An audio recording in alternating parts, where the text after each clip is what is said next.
I'm Red. Welcome to the Shine Shack, the channel that's all about making quality shine. Alright y'all, in this video, I'm going to show y'all how I like to clean my steels. Doesn't matter if it's copper or stainless, I clean all my steels the same way.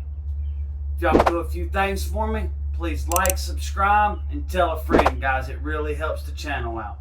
Also, make sure you don't miss our upcoming Apple Brandy 2.0 series. It is in collaboration with Bad Motivator Legacy Barrels.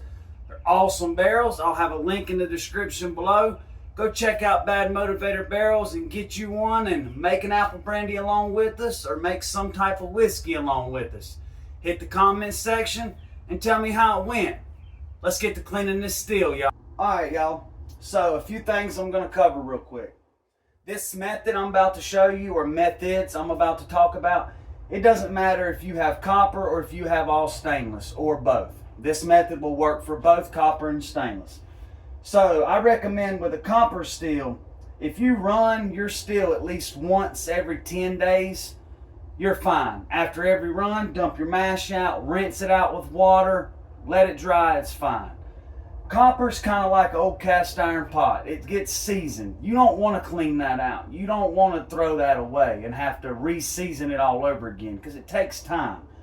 But if it sits like mine has for weeks, 2, 3, 4 weeks, a month, you want to clean it, because they'll get kind of nasty and very metallic smelling on the inside, and that will carry over into distillation. I've made liquor before that come out tasting like metallic copper taste, because it sat for too long. And also, if you ever look inside of your copper steel or on any of your copper and you see a bluish green color, you need to clean your steel. That is copper salts, and it can be deadly. It can really harm you. So if you ever see any colors like that, be sure to clean your steel immediately. Alright, now this method, if you are using heating elements, if you run an electric steel, I only fill my steel up 1/4 of the way while I'm running a cleaning run. You don't need that much. We're only going to boil it and steam it out for 20 to 30 minutes. If yours is real dirty, go ahead and fill it up to half capacity so you can, steam it out longer, 50 minutes, something like that. And if you're running elements, I would fill your steel up 3/4 of the way. So like mine's a 25 gallon, it's a 20 gallon capacity. I would fill it up to 15 gallons if I was running electric. But I run off of gas, so I'm only going to fill it up with 5 gallons. That's more than enough. There'll still be some left in the steel.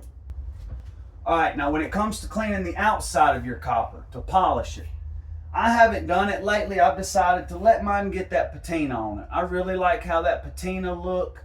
I like it. So I'm going to let mine start building the patina. I've always kept it real shiny and like new copper, but I'm going to try something different. But here's what I use when I do polish my copper. I like this stuff called Brasco. This stuff works amazing. All you do is take a rag, an old rag, you put it on the rag, and you wipe the copper.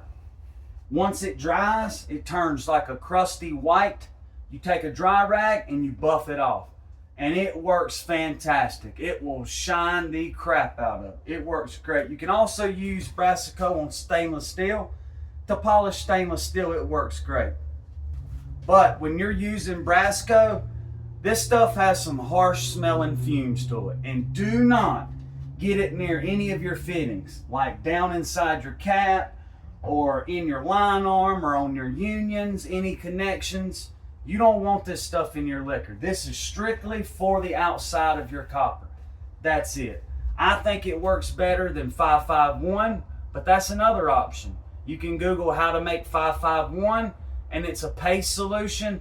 I've heard it works good too. I tried it one time, and I think this stuff works better. Also, here's another good copper cleaner, Wright's Copper Cream. It works great too, but I still feel like the Brasco works better, and the Brasco's cheaper. In my area, it's like $7 a bottle. It takes me one whole bottle to clean my steel, my thumper, and my worm. But the Wright's Copper Cream, it works really good too. The Wright's Copper Cream actually comes with a sponge on the inside that you use to clean the copper. Now, the way I clean my stainless steel is I use this. It's a stainless steel polish. Once again, guys, all three of these cleaners, you do not want to get down in your steel. You don't want it touching your mash. You don't want it in the vapor path where it can mix in with your next run of liquor. You do not want to ingest any of this stuff, guys. This is just for the outside. The two ways that I've done is you can either use vinegar, a 50-50 blend with water. So say if I wanted 6 gallons in my still to clean with, I would put 3 gallons of white vinegar and 3 gallons of water. And then I would boil it through the same way I'm about to show you. The method I like to use the most is with citric acid. 2 tablespoons of citric acid per gallon of water. So I'm going to use 5 gallons of water. I'm going to use 10 tablespoons of citric acid. That's a very rough concept now. You know, people fight over this cleans better, or citric acid don't clean, or vinegar cleans better, blah, blah, blah. I've used citric acid for years and it cleans great. I like using citric acid, but I do use vinegar from time to time. The negative about vinegar is the smell. If you're in a shack or a garage or even a house and you run a cleaning run with vinegar, you're going to smell vinegar for 2 weeks. That stuff really hangs around. When you use citric acid and water, there is no smell. There's no odor, there's no nothing. So that's why I like to use citric acid. All right, y'all, stay tuned. We're going to get our water and citric acid mixed up, and then we'll get it dumped in the still, and we'll get this damn thing fired up. Hey, y'all, so here's the citric acid I use. I just bought it from like Walmart and the canning supplies. You can really buy it in bulk online. And I mean, it's pretty inexpensive stuff. It's pretty cheap. But here's our 5 gallons of water.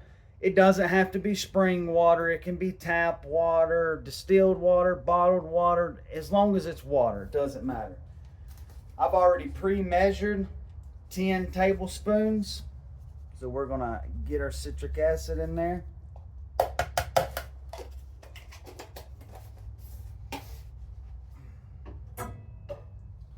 We're gonna give it a little stir to get it dissolved. All right, guys, before we dump our water and citric acid in, if you're running an all stainless still, stainless cleans really good. If you can get your arm down in it, scrub it out with soapy water. And if you want to run a clean and run, this works on stainless too. Vinegar works on stainless.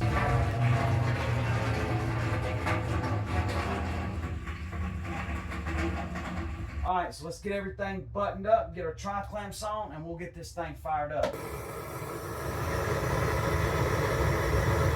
All right, one more thing, guys. I would set a bucket or something underneath your worm, because some of it, when the steam comes out, will condense by the ambient temperature in the air.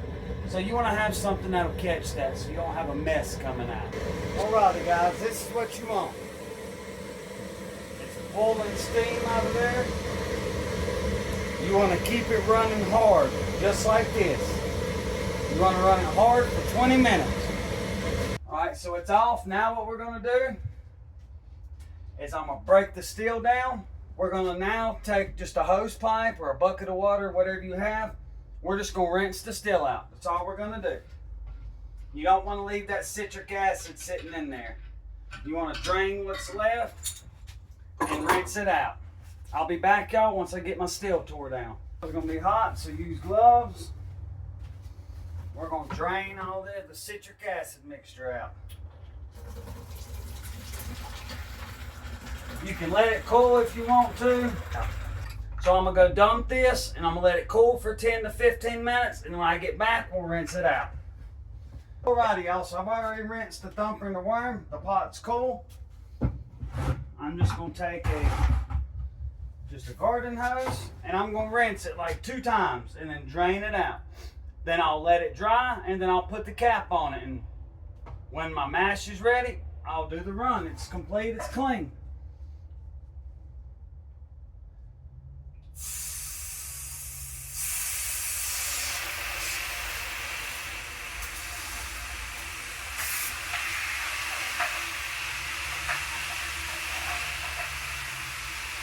Hey y'all, so I just finished rinsing out the steel. It's all cleaned up, looks awesome. Guys, this is a very cost-effective way to clean your steel. It's very simple, very easy, doesn't cost a lot of money, and it's very effective. If your steel's real bad dirty and it's not clean after the first steam out, run it again. It'll be perfectly fine. But if you run your steel quite frequently, on a copper pot, don't throw away that seasoning you got in there. Now, if it's dirty, by all means, clean it. But when you run a steam out like this, that seasoning a little bit's left behind. It's not going to be shiny like a brand new penny on the inside. You don't want it to be like that. You want to clean it, but leave that seasoning behind. It takes time to season that copper pot. But anyway, it works great. If you do yours a different way, hit the comment box and tell me how you do yours. I'd be interested in knowing.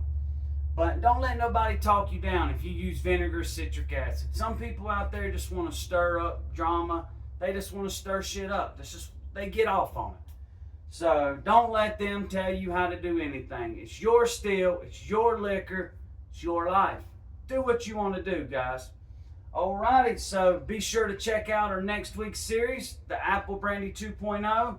Part 1 will be all about making the mash. Part 2 will be about running it through the steel and infusing it. Part 3 will be all about Bad Motivator Legacy barrels, some facts about them, how to store them long term, about the surface area of a 53-gallon barrel, the longer maturation times, all kinds of stuff, guys. A lot of good stuff in this 3-part series. Don't miss it. Be sure to check it out. Thank you for stopping by. Until next time, guys, shine on.